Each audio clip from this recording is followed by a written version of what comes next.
On November 20th, 1968, a coal mine explosion occurred near Farmington, West Virginia. This event would forever change the rules by which we mine coal. What did not change are the basic elements of mining that make attention to safety still necessary. This fact is clear to Danny Kuhn, a rescue team member from that mine.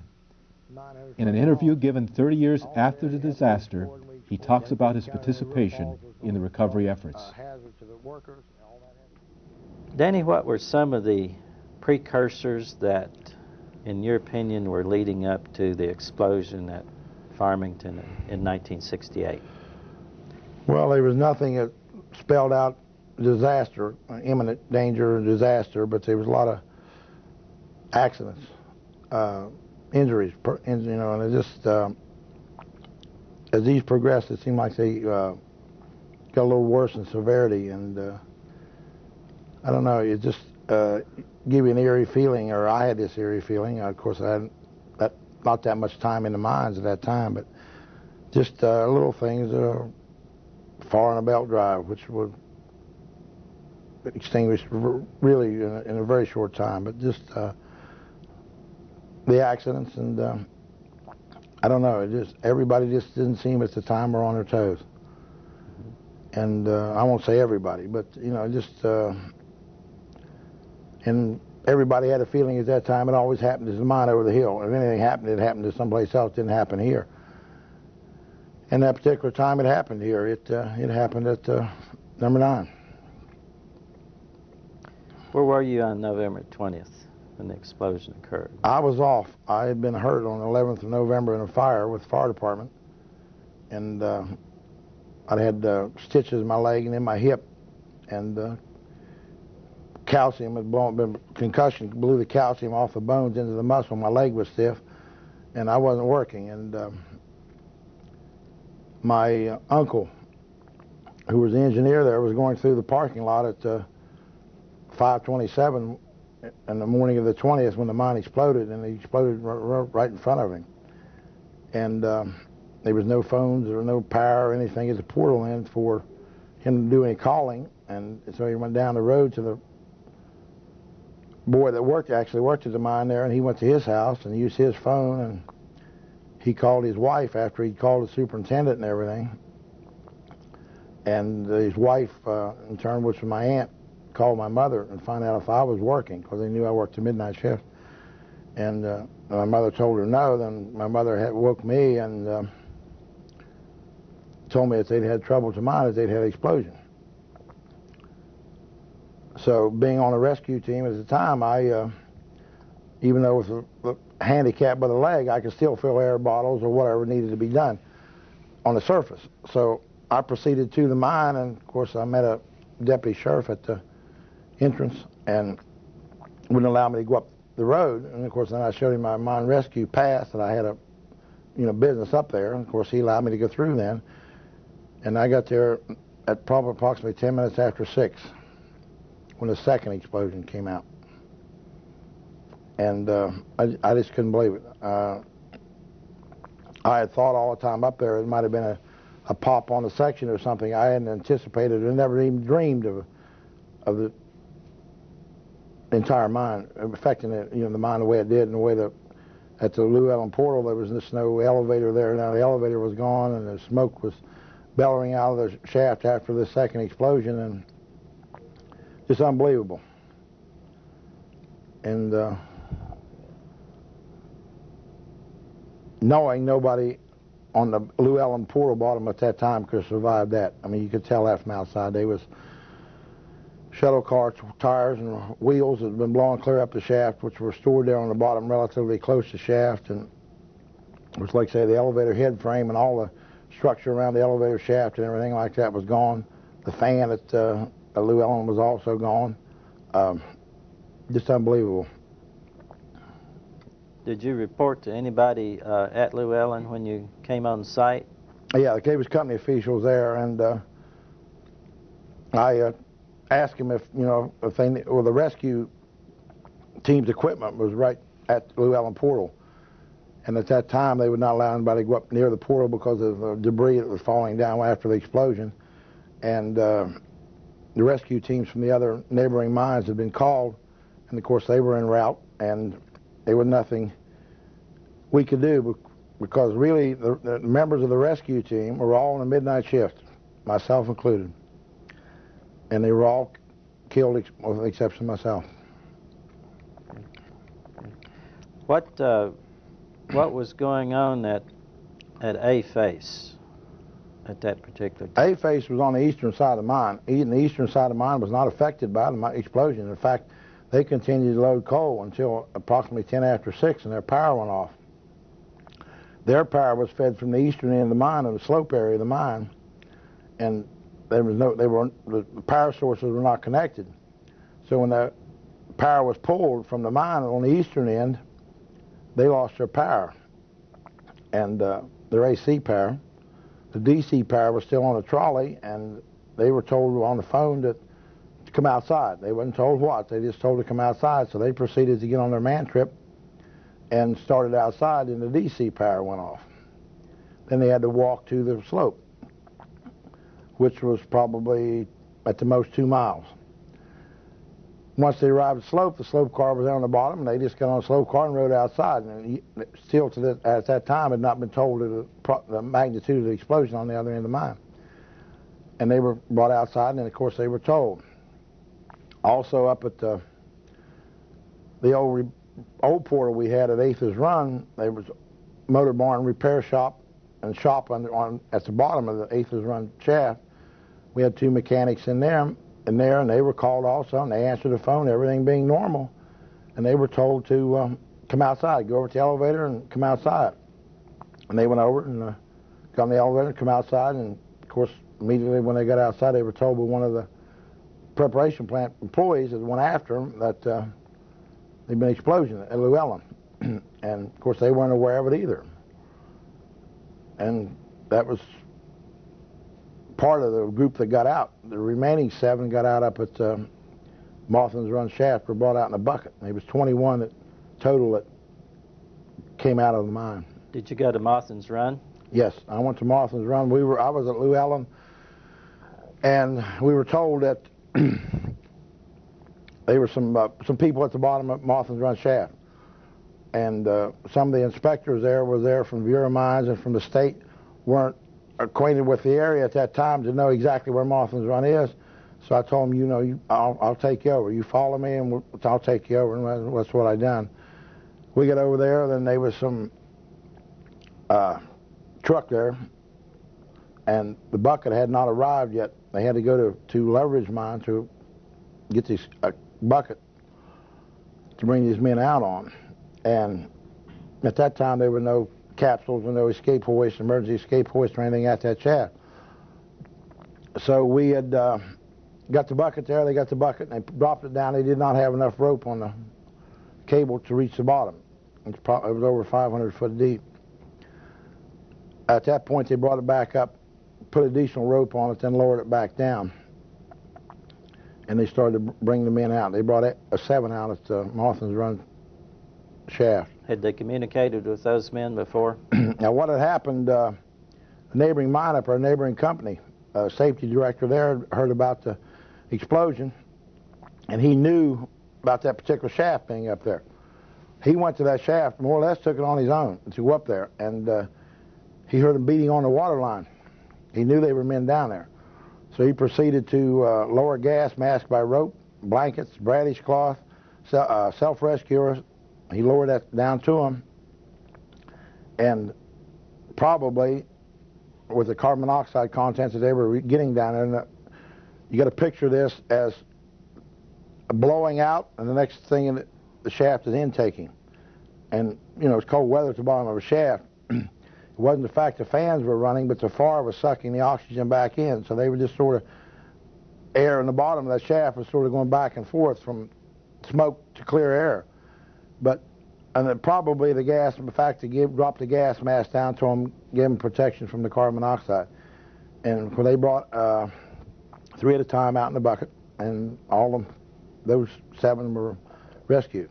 There was one member of that particular crew that was up in that area that they never found. He was down at the loading point, and he was all roughly 2,800 feet from the shaft. And it made it kind of rough because he didn't come out because he was a personal friend of mine. But he did not make it. He was not one of the bodies we got to recover in the preceding 9 years on the recovery. We never made it up there to him. Was there an attempt to explore after the explosion before the mine was sealed? Yes, the mine was sealed on the 29th and 30th of November. And probably the last effort, and they done the best they could as far as rescue. It was impossible to go down the Lou Allen or Modron shafts because of the explosion. There were 17 major explosions. These are the ones that came outside. So the rescue team entered the 8th Run portal on the Sunday before the 29th. And the rescue teams went to the west, and there was a rescue team went to the east, which they traveled to haulage back to the slope bottom to make sure that no one had got up that far and, you know, were down. And the rescue teams went to the west. They went down to what we refer to as a plumb run borehole or plumb run overcast there, and that's where your air split changed. It went from the Mods Run intake shaft to the 8th Run intake shaft. They sort of met there at that plumb run overcast. And they got down to that point, and they started encountering signs of CO, and they actually just signs of destruction as far as plastic pipe hanging on the trolley wire and some rock dust sacks, piece of wood here, catboard or wedge that had been blown out in the track. And the oxygen level started to drop, and the carbon monoxide level was going up, and they were getting methane in the area also. They explored crosscuts right and left and make sure, and they looked for tracks and this type thing, and looked all over the 8th Run portal bottom in the shop where somebody possibly could have made it out, maybe only, you know, made it so far. They just couldn't find anyone. And the team that went to the east done the same thing around the slope bottom. They looked the entire slope bottom over, and empty and loaded track, and the dumping point, supply tracks, everything to make sure there was no one in there. Then they come out the slope. Rescue team that went to the west that came out the portal at our 8th Run, and it was determined then that there was nobody came out of the explosion area of the mine. So that being on Sunday, and next day led to an agreement by the 4 agencies that the only way we were going to extinguish this fire, the only way we can ever get back in this mine, is to seal it. And that had been a talk for a few days prior to that, that was the only way that was going to get to control it would be to seal it. And we, when I say we, the public did not want to see this. But being, even with my limited experience and talking to the other people at that time and people that were knowledgeable in mine rescue, there was no other way to do it but seal it to control that fire. The fire was so massive underground, the explosions had been so of such magnitude that no one could have survived it. And the series of explosions. So a real heated, when I say heated, they were not heated to the point there was problems, but they went over thoroughly, and that was the last resort, was to seal the mine. Then on the night of the 28th, I think it was 28th of November, the 17th explosion came out. I was approximately 5 miles on the surface away from that shaft, and this was late in the evening, and we're taking carbon monoxide samples, methane samples, everything at the 8th Run shaft, and at the fan, and of course the fan was still running it on the eastern end, and we were taking samples there, which samples were all negative. We weren't pulling anything out of it. But when that major explosion went off, the 17th one came out Martha's Run shaft, we were like I say, I was 5 miles away from it, and it lit the valley up there where I was at. It was just bright as day. You could feel the ground shaking 5 miles away. And the federal inspector there by the name of Carl Schaefer at the time, and another foreman was there, and we just kind of looked at each other and said they're going to seal it. And of course it was kind of a hard pill to swallow, but that was the best thing to do. Now you had a personal friend, you had buddies who were on the mine rescue team with you. What were your feelings, and what preparations did you make for the recovery? It hit me rather hard because I'd worked with those guys, and a lot of them I grew up with and went to school with, and like I say, played ball with, and on the rescue team and worked there at the mines with, and it just not having a brother. A lot of these fellows that I worked with actually were just like a brother, and I knew that I'd gotten hurt in that fire previously, a week and a half prior to the explosion. I just kind of felt that I was spared, and I owed these guys something. So I made a vow to myself that I would go back. If they ever let anybody go back in there, I would go. And I talked to the general superintendent, and I talked extensively on several occasions. And that was one of the things that I told him. And of course, he said he didn't know whether he'd be there when the recovery started or not. But I said, I want to go back. I said, I'll do anything to go back in. I said, if they, and I talked to director of safety at that time for the Northern West Virginia region, and I also told him that I didn't have a rescue team to belong to, but if one of the other teams was short a man or something, I'd gladly go on it. And of course, we talked about it, and we decided that we could reorganize the team there at number 9 with number 9 people.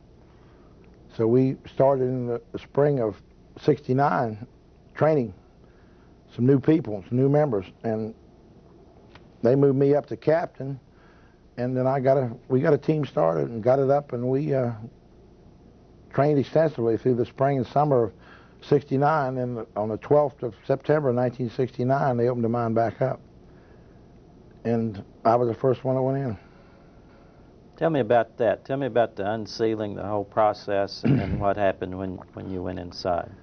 Well, the plan was to ventilate the eastern end of the mine, which we had pretty much known that we didn't have any problems because we wasn't picking any CO up on the readings they were taking at the sample tubes.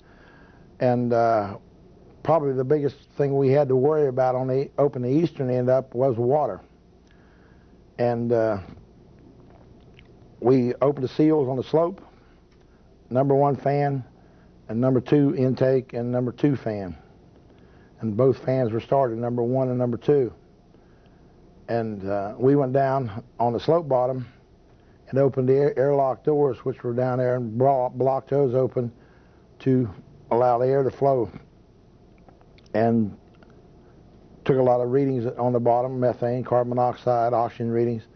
And after the fans had run, everything, we opened them up on Friday, back up a little bit, we opened them up on Friday, and they ran over the weekend. We went back in there on Monday morning and proceeded to start actually recovery. Now that was where? That was at the eastern end of the slope end, on the 8th is run portal and on number 9 slope bottom, okay, which was all on the eastern end of the mine, which showed no signs of explosion ever went that far. It more or less went to where the plumb run overcast, which was where the intake of both Maud's run came to that point, plumb run came to that, or 8th run came to that point, and it was just more or less a dead air space, or space where the 2 intakes got together. So what did you do then when you found yourself at the bottom of the slope? We encountered some water. We encountered water, which we anticipated would be there, and once we got those doors open and then got the air flowing through the mine, we came back out, and then got ready and got pumps to go back in and that type thing, and get the water off the haulage, get the water off the track, and then proceed to bring supplies in, which was going to be brought in primarily from anything large had to be brought in from the slope end. Of course, we had to get the water off and everything, and then, of course, small stuff could be brought in on the elevator at 8th run, and then we proceeded to start westward. At about how much progress per day? How long? Progress, initially the first day,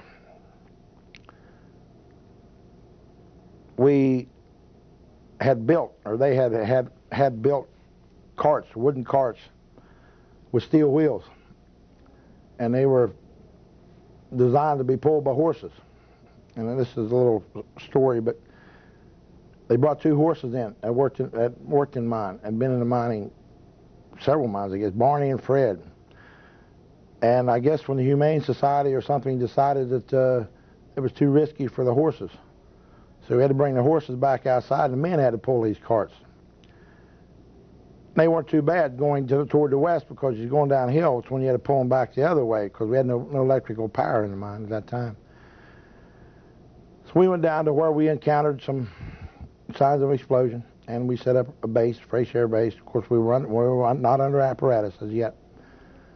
Air there was good, and we proceeded to start taking air with us and we had to check stoppings on the right and left.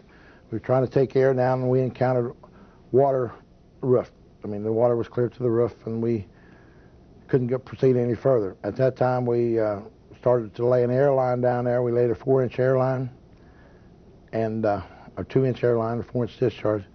We laid the air line down there and started air pumps, and we started pumping that water down.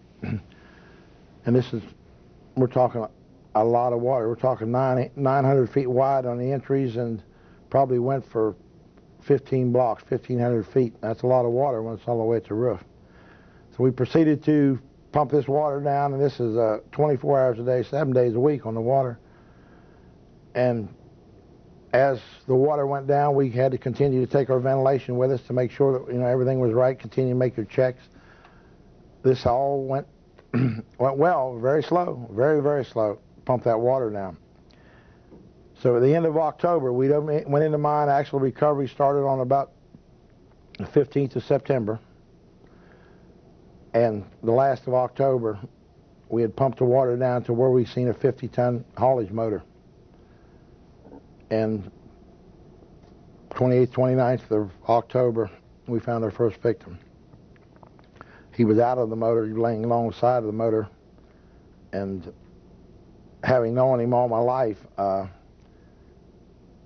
and he had an artificial leg, and of course there was no doubt to who it was when I was there with him, and I seen the leg and helped put him in a body bag, in fact, and he was our first victim. There was no doubt to who he was, but of course had to be proper procedures done, proper investigation made on the individual to make sure and confirm that it was the right individual. But I had no doubt. Mm-hmm.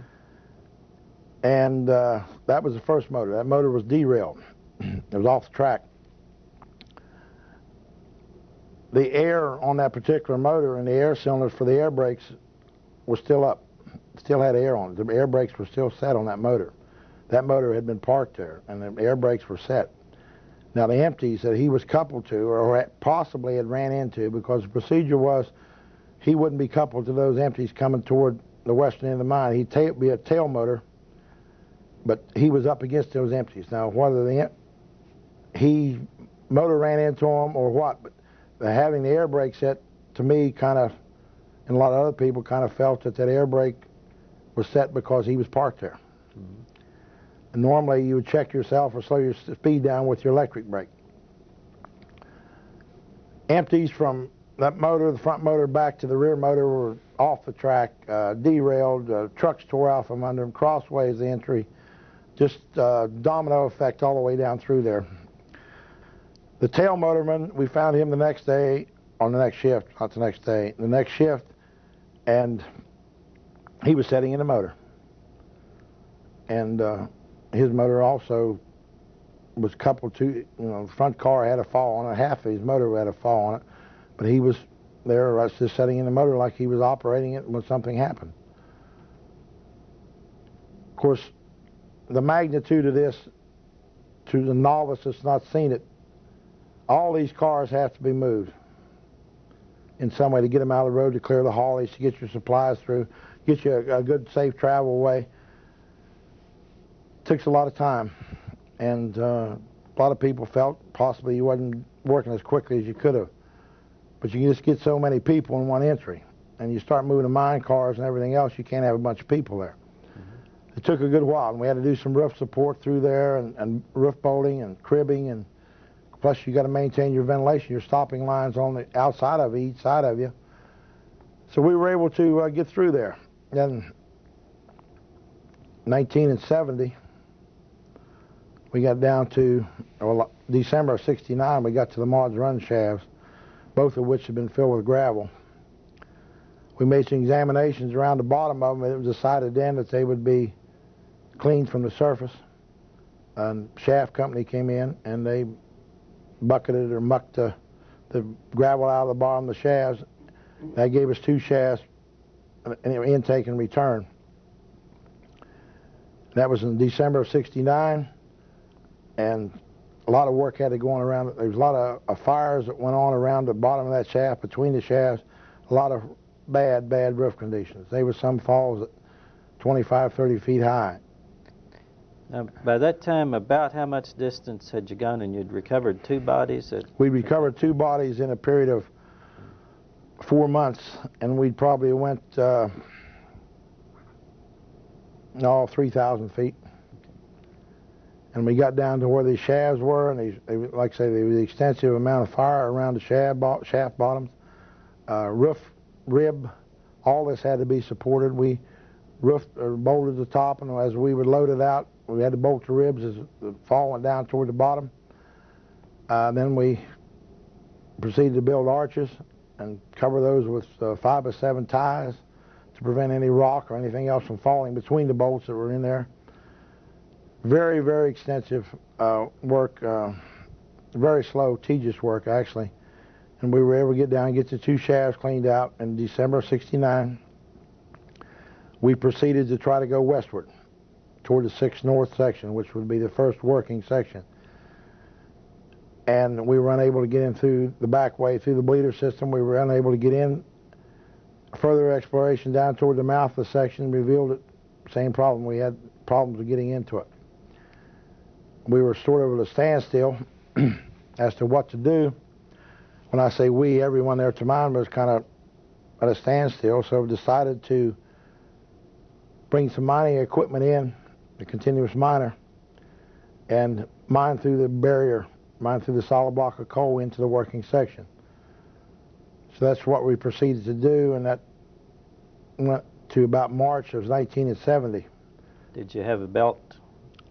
No, we loaded directly into the mine cars with shuttle cars.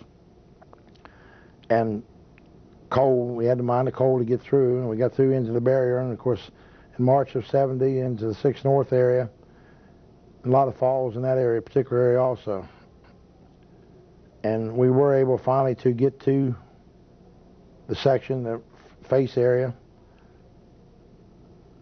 The first 3 victims we encountered there were up at the miner. Were you on that shift where the exploration was done? Yes. And there was the foreman and the boatman and the mechanic were up at the miner. The rest of the crew, we weren't able to find them at that time.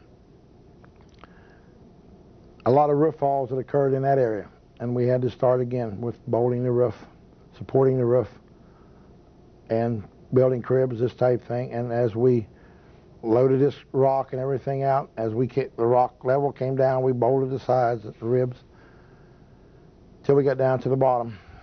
And then we started finding some bodies. And we were able to recover that entire crew out of that section. Now, at this time, you'd been working 5, 6 months? We've been working at this time approximately 3, from March, April, roughly 6, 7 months, yes. And now you've gotten more bodies. What did that do as far as how the mine rescue team was functioning, or everyone for that matter? The actual exploration and some of the areas that we went into, the rescue team would find the bodies and recover them. And what we try to do, we'd mark them on a map and leave them there. And to the point we go back to a fresh air base, then we would start ventilating that area. And majority of the bodies were recovered in fresh air. We'd take the air in, and sometimes the mine rescue team were generally always involved with recovering them, but many times the fresh air men also would come up and help you, and help load the body up. We were very careful as to load all the parts, and there was no body that I saw that was dismembered. The bodies were intact. We loaded these bodies up, and then we would bring them back to a fresh air base, or not the fresh air base, back to the area where they could be taken outside. The fresh airmen that were working there to mine normally took care of that, took them on out to the outside. Then they were taken to a local funeral director, and the state police were involved with the actual identification, and coroner, and I don't know who all, the medical examiner looked at them, whatever, for proper identification. There was no problem as far as identification went on any of them, and most of us in there that worked with them, the number 9 at the mine, so many of them were identifiable by, really sometimes by the clothes they wore, if you could actually see their clothes. Generally, you weren't able to tell, because generally they were covered with a mold, and it was an odor you'll never forget also. Of course, we used formaldehyde spray. We'd spray the body, and it was the worst smell, and actually the body was, actually handling the bodies. As we proceeded westward, we got in a situation where we hadn't encountered too much of a problem with the roof. We would airlock ourselves in, and we would proceed 1,000 foot, set up a series of checks across the area in an attempt to seal the area off, and we'd go back and we'd ventilate it.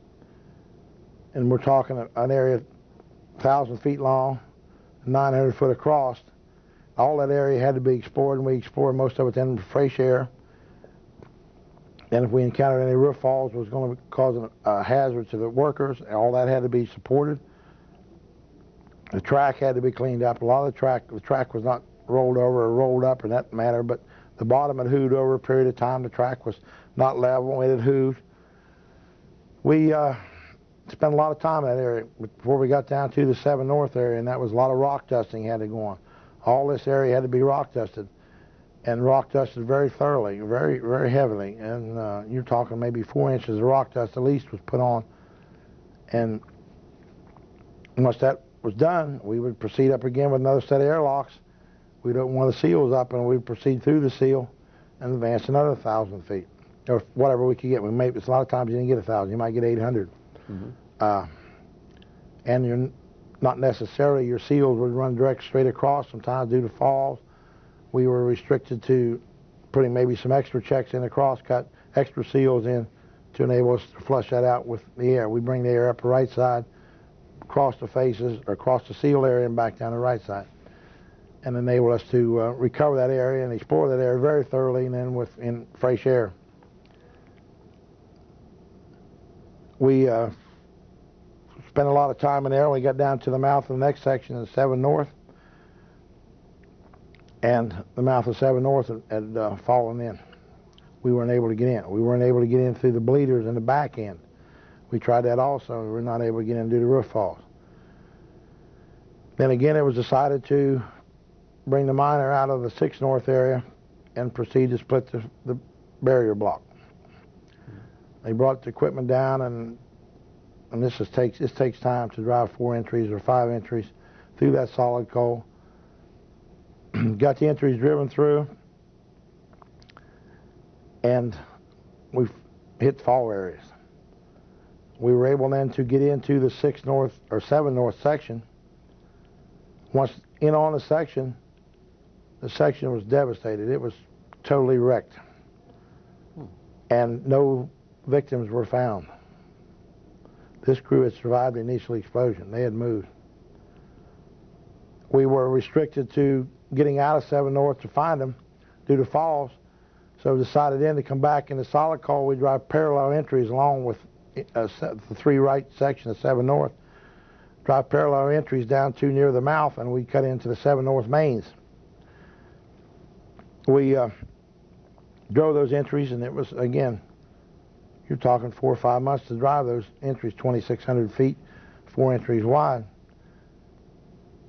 We got down to it, and it was mined up within 3 feet of cutting through. The rescue teams then were brought in again, and we dug our way through that last 3 foot of coal with a jackhammer and picks and whatever we could use to get a hole through there. Excuse me. We punched a hole through, and number 9 team was the first team to go through the hole. We put had airlocks behind us. We went through, and we went out to a supply track and a loaded track, and we found the crew. Scattered out, but we found them with the exception of one man. They were down near the mouth of They were down near the mouth of the section. They had came off the section. They brought their dinner buckets. They had their coats with them. On the section, they had 2 gas masks at that time.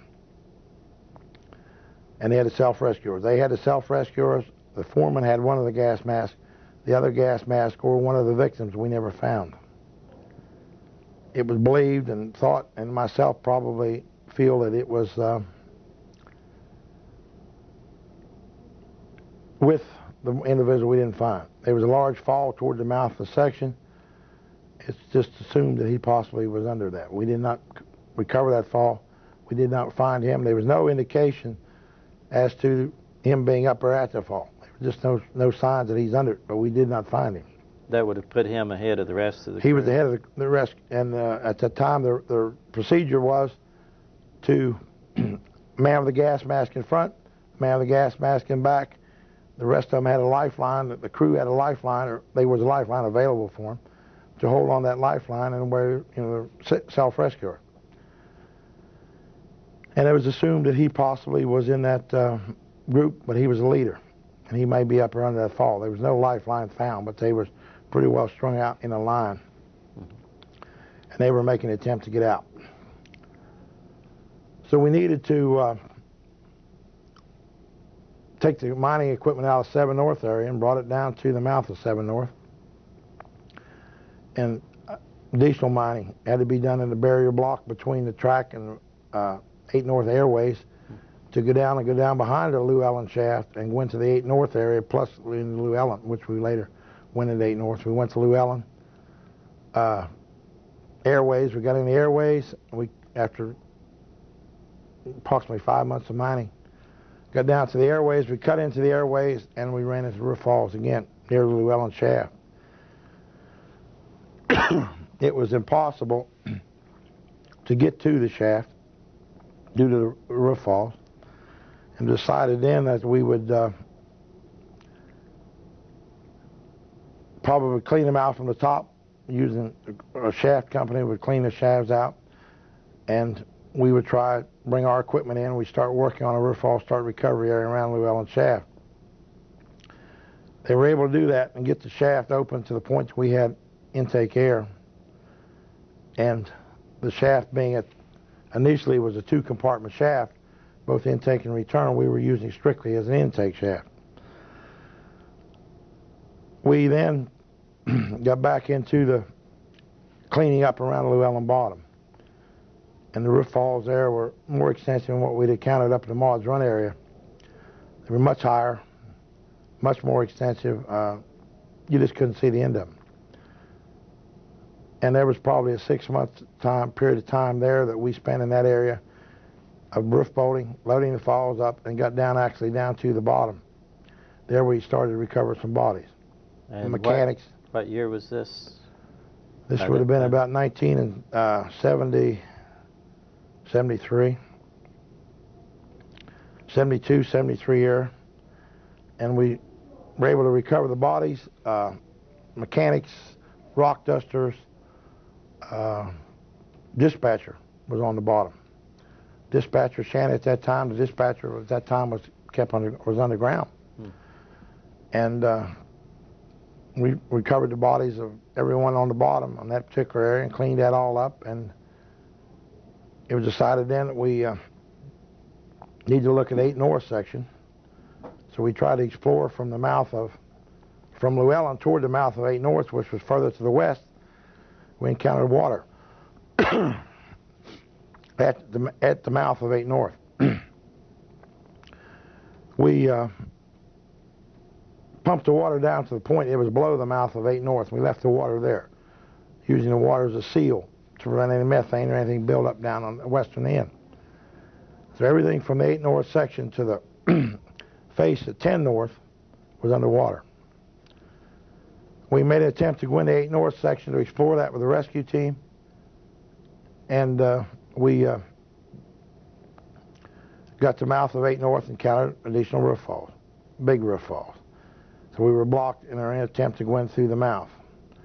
Well, we went back and started mining again. We mined into the sections. The first section we mined into was the 5 right section, which was a pillar line, and this is where a lot of speculation on explosion started here. There'd been a miner covered up there, a continuous miner covered up there on the shift prior to the explosion, and it was felt that possibly they went up there and they done, which was illegal, was a mud capping, shooting the rock off top of the miner without drilling it. They just laid up an explosive charge on the rock. We got into that section, and that was not the case. The miner had been pulled back, and the miner was out from under the fall, and the miner was being worked on. Mechanics were there from the shop, and they were in there working on it. There was one individual at the miner. Mechanics, the dump man, which had been brought up there, and a wireman was up there, and the shift foreman was up there, and people were there to get this section ready to mine coal on the oncoming shift, which had been the day shift. The one individual up at the miner had carried a self-rescuer on his belt. He was able to get the self-rescuer off. He was to the point of, at that time, the older type, you had to open the lid and then push the plunger. He had gotten that far, but he never got the self-rescuer on. The shift foreman, Jeep, had 2 gas masks on it. And the shift foreman also wore self-rescuer. None of these had been touched. He was found down there by the end of the track with the mechanics. They were down there working on a part off the miner on their Jeep, their equipment vehicle they had down there. They were using a vise and various things. And all of them were found right at the end of the supply track. The second section in there, the 4 right crew, we mined the coal ends of 4 right, and the men weren't on the section. The crew had left. We got down, went back and mined some more coal and cut into the 8 North mains area, and we were able to then to explore to the mouth of 4 right 8 North. And at the mouth of 4 right 8 North, we found a crew, with the exception of the foreman. The crew was pretty much all together there in one crosscut. Had their dinner buckets, coats, and it appears that they come down to that point, and the air started to get bad. I mean, this is just the assumption that a lot of people had. The foreman was found. We had to pump some water down in that area. The foreman was found about 3 blocks away.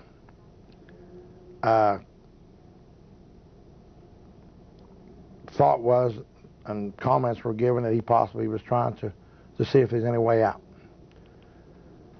And was he over in another entry, or he was over in another entry, and out by? Apparently trying. Everybody had the assumption he was trying to find a way out, trying to find some good air, some way to get out. At that time, there were no fresh air escapeways in the mine.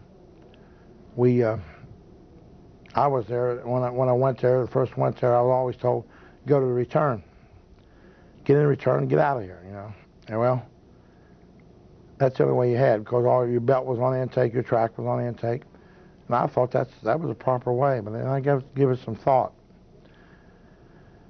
And like I say, there was no fresh air escapeways. And a fresh air escapeway is only as good as your stopping line. If you lose something out by, or any part of that out by area, that fresh air escapeway, you lose a stopping, you lose an overcast, your fresh air escapeway is contaminated. And we recovered those bodies there. Did they appear to be waiting, or had they? They appeared to got down to that point and kind of got there together and stopped.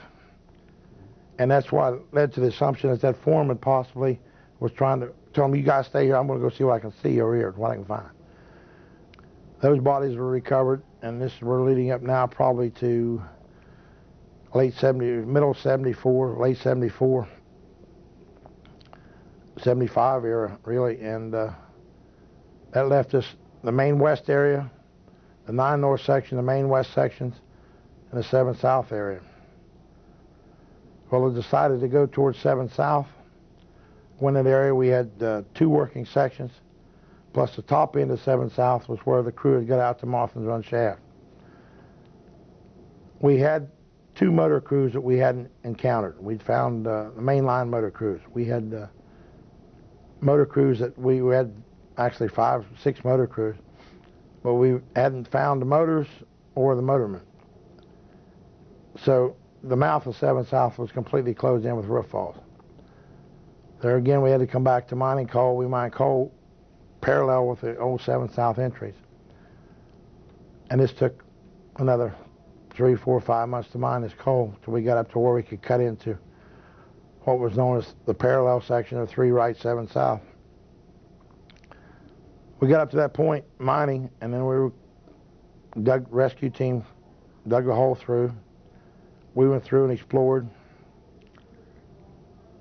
Nothing was found in the old 7 South entries. We crossed the 7 South entries, roof fall here and there, but we was able to work our way over to the mouth of 7 South parallels, those 3 right, 7 South.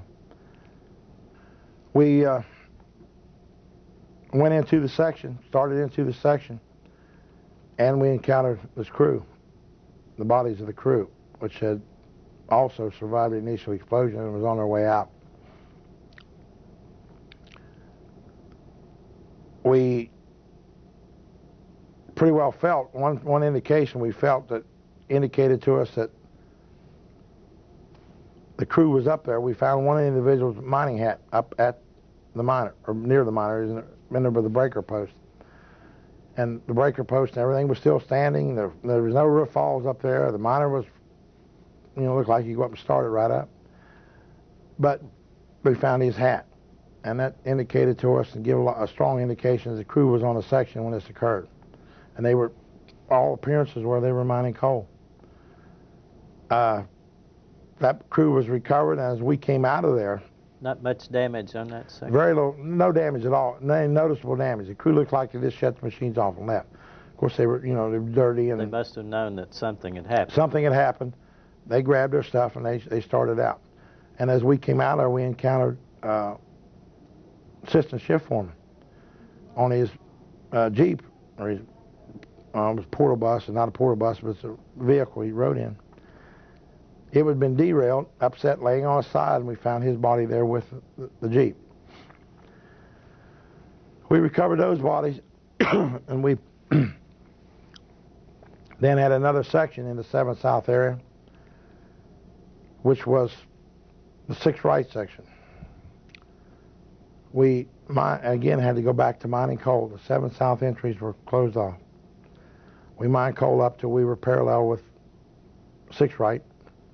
We cut through into 6 right, proceeded to clean out all those entries up across. Now we're up into 1976, 77. And we encountered roof falls at the mouth of 6 right. We weren't able to get into 6 right due to roof fall. We then started mining entries parallel with the 6 right section in the solid coal. And we're getting up now to late 77. We cut through, or got up there where we could cut through. We cut through and we encountered water. We had to have the water pumped down from a borehole outside. We had a borehole there. It was already there for power, so we used that borehole to pump the water down. Once the water was down, we were proceeded in on the section. The section, what we could find of it, was hit awfully hard. A fan, auxiliary ventilating fan, roof bolting machine, heavily damaged. Fan blowing down the section, down the heading, roof bolting machine, the deck lid tore off of it, this type thing. And we weren't able to find any crew at the time. So we proceeded to start bolting the top, start cleaning some falls up. And finding the power car, finding the way the cables went, give us an indication where the miner and everything was at. It was under a roof fall. The loading machine was under a roof fall. One of the shuttle cars was under a roof fall. We hadn't got to explore down to where the tailpiece was at that time. We bolted that, and we continued to bolt and load, and this is a exhausting thing. You're doing air drill and you get 2 or 3 air drills up on that fall, and that's not room for a great number of people. Mm-hmm. We bolted that safely, covered it, or whatever we needed to do, cribbed it, and we got down. As we continued to load this out, we found a miner, we found a loading machine, and we got down to where possibly the victims are at, but they'll be laying on the bottom, so we had to be real careful with it. We sort of backed the loading machine up, and we go in there with a pick or go in there with a shovel, and we try to manipulate this bottom around to find out if there's any victims there. Well, we weren't able to find any. We'd found a section Jeep down at the mouth of the section. We knew the crew was in there someplace. And we brought a cutting machine up there to cut a little bit of the corner off. And it happened to be my father-in-law running the cutting machine. Well, he was on one side, I was on the other. And as he sunk his bar down, it caught the miner hose, water hose, and the miner cable. Flipped his cable. When it flipped the cable, it flipped the body up, right, looking straight at me. And that body sat there erect, did not fall over. He sat just like he was sitting there looking at me. Shut the cutting machine off, and my father-in-law, he shook him up also, and we got it backed out of there. Then we started calling some people. We needed body bags and this type thing. So we were able then to go in, we covered that body, and we really put an extensive search on for the rest of them. And we were able to find the 2 additional men in there. All appearances was they were moving that cable to possibly open the second buggy road. Because the way the situation was, the way the mining cycle was, the second buggy road could have been open now because we were in there far enough with the miner, they could open the second buggy road. And all appearances, that's probably what was happening, because the belt was not running. That was a spare section. That crew had been sent there when their section went down at the middle of the shift, and they were in their process of getting ready to mine coal. Miner operator safety light, the load machine operator safety light, and everything was still hanging on the loader and the miner.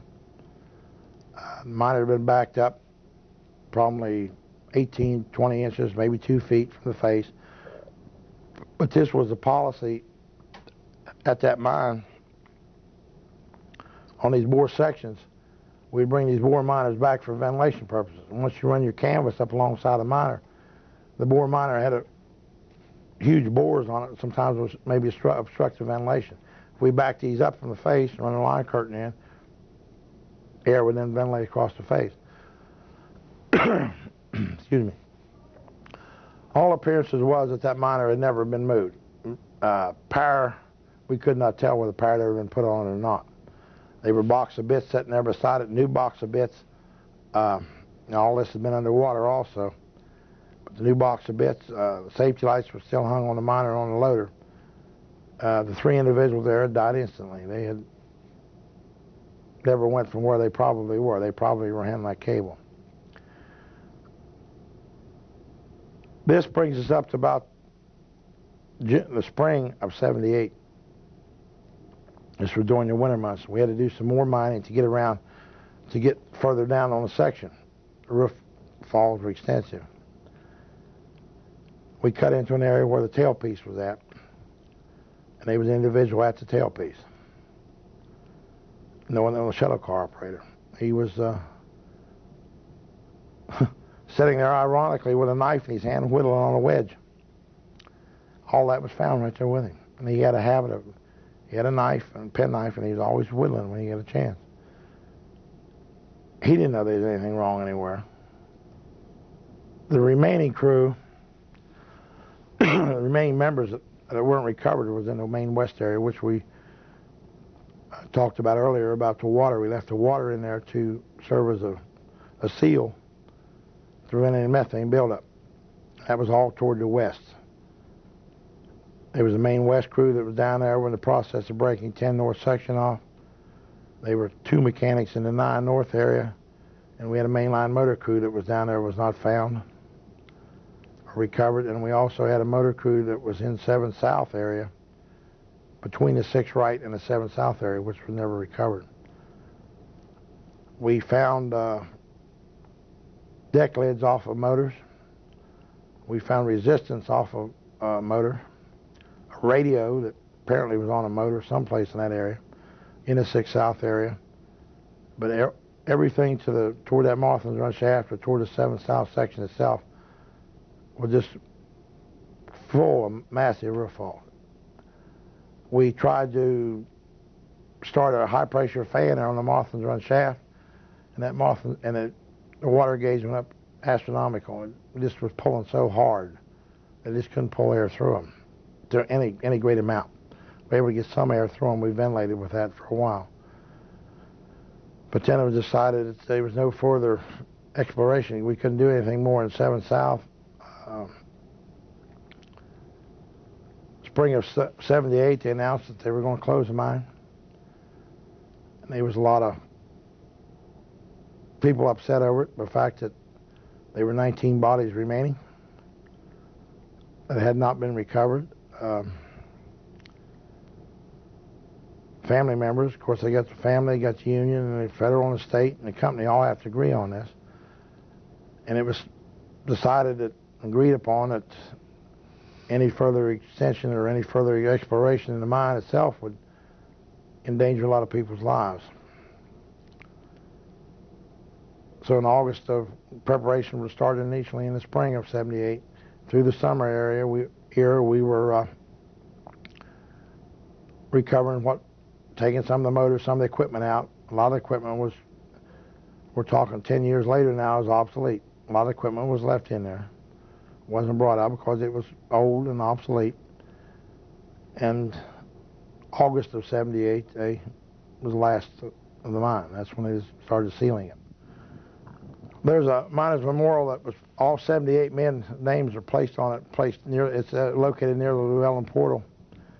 The 19 remaining victims that are in the mine has a star beside their name. This was erected on an area of the mine that was not mined, nor will it ever be mined. And to go back to that monument, when you look over the names there of all the 78 victims, myself, I look up there and see where my name would have been if I'd have been there. Been right in the middle of it. You know, I don't know why I was spared from it. The same things that we have in mining today, we had back in number 9 30 years ago. Don't take shortcuts. Stay on your toes, because it can happen anywhere.